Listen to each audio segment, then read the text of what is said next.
Everyone अस्सलाम वालेकुम welcome to फिजियोफी channel. हम आज लेज़र थेरेपी को डिस्कस करेंगे। तो ये वाली जो लेज़र जो हम फिजियोथेरेपी के अंदर यूज़ करते हैं ये टोटली डिफरेंट होती है उस लेज़र से जिसको हम यूज़ कर रहे होते हैं for the treatment of different skin conditions. ठीक है, तो जो फिजियोथेरेपी के अंदर हम लेज़र थेरेपी यूज़ करते हैं इसको हम एक और टर्म भी कहते हैं जो कि होती है लो लेवल लेज़र थेरेपी। ठीक है, तो हम उसको इससे भी डिनोट करते हैं। अब हमारे पास होता क्या है, ये जो लेज़र थेरेपी होती है बेसिकली एक नॉन इन्वेजिव प्रोसीजर होता है और एक सिंगल वेवलेंथ हमारे पास प्रोड्यूस होती है। और जो ये वेवलेंथ होती है ना, ये बेसिकली वेरी कर जाती है। हमारे पास जो इसकी रेंज होती है ना, वो हमारे पास 632 से 904 नैनोमीटर के बिटवीन जो है हमारे पास प्रोड्यूस हो रही होती है। अब इसमें हम दो हम इसमें एग्जांपल्स ले लेते हैं। सपोज हमारे पास एक हीलियम नियॉन लेज़र है, ठीक है, और एक हमारे पास इंफ्रारेड लेज़र होती है। ठीक है।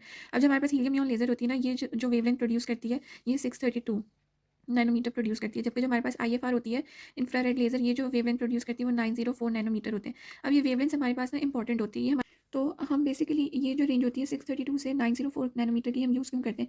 एक तो हमारे पास जो पेनिट्रेशन रेट होता है ना लेज़र का, वो इंक्रीज़ कर जाता है। इसके अलावा जो हमारे पास सुपरफिशियल लेयर की जो हीटिंग होनी होती है ना, वो होती नहीं है। ये डीपर टिश्यूज़ पे जाके जो है लेज़र एक्ट करती है। अब जो हमारे पास लेज़र की जो टाइप्स होती हैं या जो हम इसको क्लासीफाई करते हैं, हम इसको दो टाइप्स में क्लासीफाई करते हैं। एक हमारे पास जनरल क्लासिफिकेशन है और फिर एक हमारे पास वो क्लासिफिकेशन है जो हम फिजियोथेरेपी के अंदर या जो फिजियोथेरेपिस्ट यूज़ करते हैं। ठीक है, जनरल क्लासिफिकेशन की अगर हम बात करते हैं तो हम इसको 3 टाइप्स में डिवाइड करते हैं। एक हमारे पास पावर लेज़र है, इसके अलावा हमारे पास एक मिड लेज़र है और एक और हमारे पास होती है सॉफ्ट लेज़र। ठीक है, अब जो पावर लेज़र होती है बेसिकली हम सर्जिकल प्रोसीजर्स में यूज़ कर रहे होते हैं। जो सॉफ्ट लेज़र होती है ये हम स्किन कंडीशंस में यूज़ करते हैं और जो हमारे पास मिड लेज़र होती है ये बेसिकली फिजियोथेरेपिस्ट यूज़ करते हैं। ठीक है, अब बेसिकली ये जो मिड लेज़र होती है ये हम यूज़ क्यों करते हैं? ये जो है ना, जो बायोलॉजिकल इफेक्ट आता है इसका टिश्यूज़ के ऊपर। अब बायोलॉजिकल इफेक्ट डिफरेंट टाइप्स का हो सकता है, इसको हम आगे जाकर डिस्कस करेंगे। ठीक है, for example blood circulation increase हो जाएगी, एक्सोडेट रिमूव हो जाएगा, स्कार टिश्यू की फॉर्मेशन रिड्यूस हो जाएगी। ठीक है, तो इस वजह से जो है मिड लेज़र यूज़ करते हैं फिजियोथेरेपी के अंदर। अब अगर हम इसकी जो दूसरी क्लासिफिकेशन है कि हम फिजियोथेरेपी में कौन से टाइप्स के लेज़र यूज़ करते हैं, तो वो भी 3 टाइप्स में डिवाइड होती है। इसमें हमारे पास एक हीलियम नियॉन लेज़र है, ठीक है, एक हमारे पास डायोड लेज़र है और एक और हमारे पास होती है जिसको हम रूबी लेज़र कहते हैं। ठीक है, तो हमारे पास ये 3 इसकी क्लासिफिकेशंस आ जाती हैं। इसको अभी हम आगे फर्दर वीडियो में डिस्कस करते हैं। अब इसके बाद हमने क्या देखना होता है, हमने बेसिकली इसका एप्लीकेशन मेथड देखना होता है कि हम जो है लेज़र को अप्लाई कैसे करते हैं, हमने किन फैक्टर्स को कंसीडर करना होता है जब हमने लेज़र को अप्लाई करना है। तो अच्छा हाँ, इसमें ना एक और बात ये थी, ये जो सॉफ्ट लेज़र होती है ना, इसके एप्लीकेशन मेथड होते हैं बेसिकली। ईदर ये हम डायरेक्ट कॉन्टैक्ट के थ्रू भी अप्लाई कर सकते हैं या हम इसको एट अ डिस्टेंट से भी हम अप्लाई कर सकते हैं। ठीक है, अब हमारे पास क्या है, इसकी एप्लीकेशन मेथड्स हैं। तो इसमें जो हमारे पास पहला हमने फैक्टर देखना होता है वो एंगल रिलेटेड होता है। एंगल रिलेटेड क्या है कि ये जो है ना, हमने परपेंडिकुलरली अप्लाई करना होता है, क्योंकि जो एंगल होता है ना ये डायरेक्टली प्रोपोर्शनल होता है पेनिट्रेशन के साथ, कि जितना ज़्यादा हमारा एंगल जो है करेक्ट होगा, मतलब परपेंडिकुलर होगा, उतनी ज़्यादा पेनिट्रेशन हमारे पास होगी। दूसरा हमने जो फैक्टर देखना होता है वो इसका मेथड है। मेथड में हमारे पास अगेन दो मेथड्स हैं, एक डायरेक्ट है और एक डिस्टेंट है। बेसिकली इसको हम ग्रिड मेथड कहते हैं, एक और एक हमारे पास स्कैनिंग मेथड है।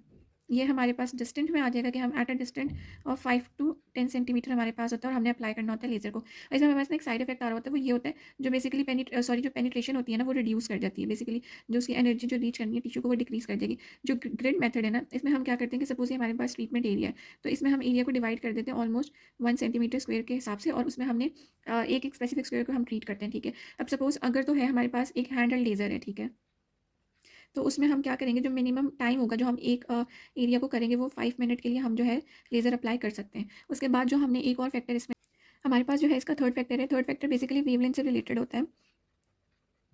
इसमें हमारे पास बेसिकली वेवलेंथ हमारे पास मैटर करती है कि सपोज़ हम सुपरफिशियल कोई कंडीशन ट्रीट कर रहे हैं, हम कोई deep tissue related condition treat कर रहे हैं, तो ये उस पे जो है वेवलेंथ जो है ना वो मैटर करती है। सपोज़ अगर कोई सुपरफिशियल कंडीशन है, सपोज़ कोई वुंड है, कोई अल्सर है, ठीक है, हम उसको ट्रीट करें, तो उसमें जो हम यूज़ करेंगे लेज़र की टाइप वो हमारे पास विजिबल रेड लेज़र होगी। बेसिकली ना ये जो लेज़र होती है ना, ये इधर रेड कलर में प्रोड्यूस होती है या ये इनविजिबल प्रोड्यूस होती है। तो अगर तो जो विजिबल रेड कलर की लेज़र होती है वो हम सुपरफिशियल कंडीशंस के लिए यूज़ करते हैं।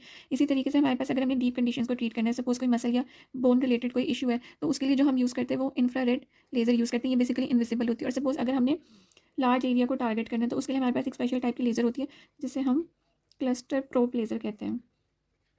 इसमें बेसिकली हमारे पास मल्टीपल डायोड्स होते हैं और एक लार्जर एरिया जो है कवर हो जाता है। इसके बाद हमारे पास एक और फैक्टर है जिसको हमने देखना होता है कि हम बेसिकली एनर्जी जो है एक ट्रीटमेंट में कितनी हम एक स्पेसिफिक एरिया पे अप्लाई कर रहे हैं। तो इसके लिए हमारे पास एक फार्मूला होता है कि हम, और ये जो एनर्जी है ना ये जॉल्स में बेसिकली होती है कि पावर को हमने मल्टीप्लाई करना होता है टाइम से। अब सपोज पावर भी हमारे पास गिवन है किसी लेज़र की और हमारे पास एनर्जी भी गिवन है, तो हम उसका जो ट्रीटमेंट टोटल सेशन का टाइम होता है वो कैलकुलेट कर सकते हैं। तो ये हमारे पास एक हेल्पफुल क्राइटेरिया होता है अगर हमने टोटल ट्रीटमेंट टाइम कैलकुलेट करना है, ठीक है।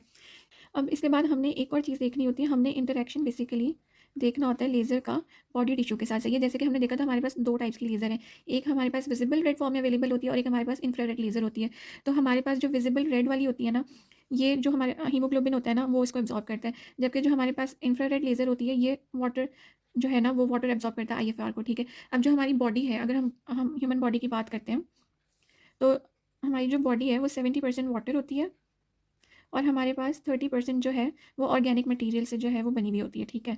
अब हमारे पास क्या होगा, ये जो ऑर्गेनिक मटेरियल्स होते हैं ना इनमें क्रोमोफोर्स होते हैं। ये जो क्रोमोफोर्स होते हैं ना ये लेज़र लाइट को एब्जॉर्ब करते हैं। हम ह्यूमन बॉडी में क्रोमोफोर्स की एग्जांपल अगर हमने देखनी है तो एक हमारे पास हीमोग्लोबिन है और एक हमारे पास मेलानिन है। तो ये जो दोनों बेसिकली ऑर्गेनिक मटीरियल हैं ये हमारे पास विजिबल रेड लेज़र को जो है एब्जॉर्ब करते हैं, ठीक है। तो एक हमारे पास कॉन्सेप्ट ये आ गया है। अब हम जो है ना लेज़र थेरेपी बेसिकली हम किन कंडीशंस में यूज़ कर सकते हैं उसको हम डिस्कस करते हैं। तो जो हमारे पास सबसे पहले एग्जांपल है वो वूंड हीलिंग के लिए। अब सपोज़ हमारे पास सर्टेन कंडीशंस होती हैं, फॉर एग्जांपल हमारे पास प्रेशर सोर्स है, सही है, कोई हमारे पास सर्जिकल इंसिजन है, ठीक है, या हमारे पास कोई बर्न है, ठीक है, या इसके अलावा हमारे पास कोई डायबिटिक अल्सर है, ठीक है। इन कंडीशंस की वजह से हमारे पास क्या होता है, हमारे पास अल्सर प्रोड्यूस होता है। अब ये जो अल्सर है ना ये क्रॉनिक अल्सर भी हो सकता है या फिर ये ट्रॉफिक अल्सर भी हो सकता है, ठीक है। अब इसकी ट्रीटमेंट के लिए ना हम लेज़र थेरेपी यूज़ करते हैं। बेसिकली अब ये लेज़र थेरेपी करेगी क्या, जो हमारे पास प्रोलिफरेशन रेट होगा ना सेल्स का ये उसको इंक्रीज़ करवाएगी और वो अगेन हीलिंग की तरफ जो है प्रमोशन होगी उसकी टिश्यू की, ठीक है। सेकंड, अगर